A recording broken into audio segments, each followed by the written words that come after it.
Guys, welcome to my vlog. Look at my mannequin hairstyle today.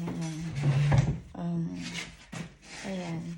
Dahil wala ang aking anak dito, mannequin muna ang aking hairstyle. Kasi normally, when she is young, you know, little kid, I make her hairstyle nice every day. Every time that, sometimes if I have, you know, if I have more time, I make her hairstylist.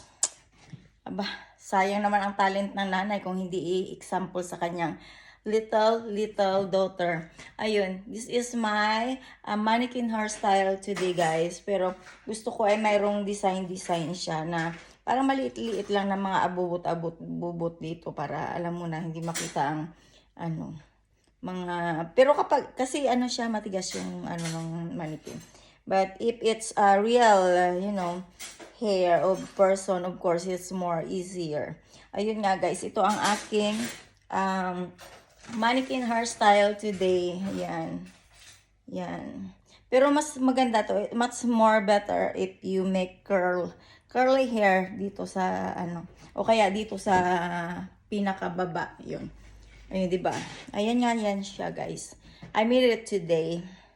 Before, you know, before I take a rest for a while. Ayun. This is my hobby that, you know, I need to show to everyone that, you know, I have a little, you know, talent. Little only.